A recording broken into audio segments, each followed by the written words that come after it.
एक ब्राह्मण ने धन की कामना से भगवान श्री कृष्ण की सेवा आरंभ की और भगवान की वह सेवा करता, धूप लगाता, दीप लगाता, और जब सेवा करते करते बहुत समय व्यतीत हो गया तो उसका जो रहा सा धन था वो भी नष्ट हो गया। अब तो वह बहुत परेशान। एक दिन उसकी एक साहूकार से भेंट हुई और उसको अपनी परिस्थिति बताई कि मैं कितने दिन से भगवान श्री कृष्ण की सेवा कर रहा था लेकिन मुझे कुछ नहीं मिला। तब उस साहूकार ने कहा कि अरे, तुम भूल गए कि धन की देवी तो माँ दुर्गा हैं। तुम माँ दुर्गा की सेवा करो, पूजा करो, तभी तुम्हें धन प्राप्त होगा।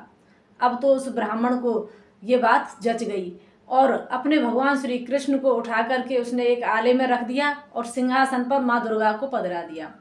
एक दिन वह देवी को गूगल की धूप दे रहा था। अब जैसे ही उसने धूप को जलाया तो वह धूप का जो धुआं है वह मुरली मनोहर अर्थात श्री कृष्ण की ओर जाने लगा। अब तो वह रंज गया, गुस्सा होने लगा कि अरे, देना लेना कुछ है नहीं है और धूप सूंघने को तैयार बैठे हैं, माँ की धूप को और झूठा कर रहे हैं।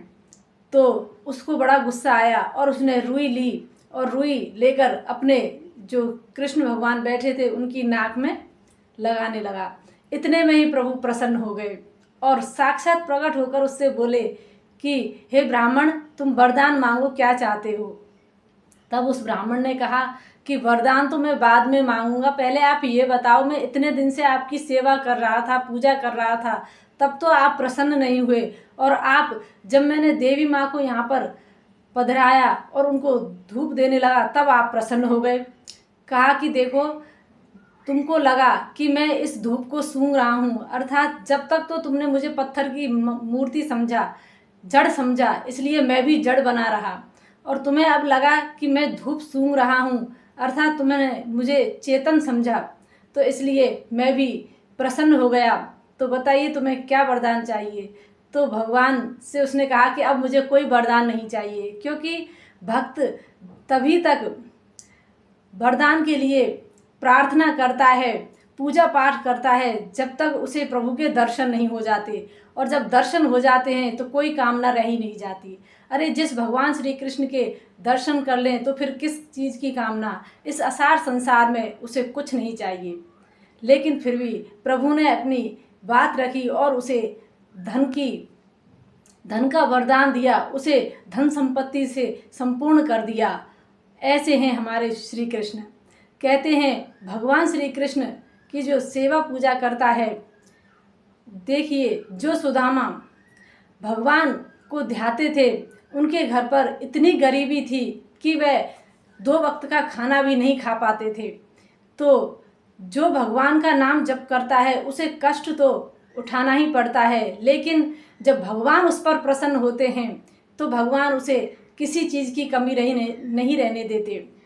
जो भगवान 3 मुट्ठी में तीनों लोग देने वाले हैं, तो बताइए वह क्या नहीं कर सकते। इसलिए हमें भगवान श्री कृष्ण का नाम जप करना चाहिए, ध्यान करना चाहिए, कीर्तन करना चाहिए, ताकि हमारा मन शुद्ध हो। और घर में भी हमें नित्य प्रति शाम के टाइम हमें कीर्तन करना चाहिए, सभी घर वालों को मिल करके, क्योंकि कीर्तन से ही हमारे जो घर का वातावरण है वह पवित्र होता है। जो भी भगवान का कीर्तन करता है, सत्संग करता है, उससे प्रभु प्रसन्न होते हैं, उसी घर में प्रभु का वास होता है। तो इसलिए हमें सत्संग करना चाहिए, संतों का सम्मान करना चाहिए। वही संत हैं जो हमें प्रभु से मिलाते हैं, इसलिए हमें संतों का अपमान कभी नहीं करना चाहिए। तो ऐसे ही प्रभु हर किसी भक्त से प्रसन्न हो जाते हैं, लेकिन निश्चल मन हो। मन में यदि कपट है, छल है, तो भगवान कभी प्रसन्न नहीं होंगे। हम भक्ति तो करते हैं लेकिन दुनिया को दिखाते ज़्यादा हैं, इसलिए प्रभु हमसे प्रसन्न नहीं होते। जो मन सरल होता है भगवान उसी पर प्रसन्न होते हैं। इसलिए भक्ति में दिखावा ना होकर भक्ति में भक्ति ही होनी चाहिए, और वो भक्ति अभी बहुत दूर है। इसलिए हमें भक्ति करनी चाहिए। थोड़ा सा कष्ट आ जाए तो हम बाधित हो जाते हैं। हम सोचते हैं कि अरे, भगवान की हम पर तो नज़र ही नहीं है, भगवान तो हमसे प्रेम ही नहीं करते। भगवान जब प्रेम करें तो कहते हैं कि भगवान जब कष्ट देता है तो समझ लेना कि भगवान की हमारे ऊपर नज़र है, क्योंकि जो सुख साज में पड़े रहते हैं उसे तो प्रभु भी याद नहीं करते, ना वह प्रभु को याद करते हैं। भगवान को जो याद करते हैं वे ना तो किसी दुख में बाधित होते हैं ना सुख में। इसलिए प्रभु का भजन करें, कीर्तन करें।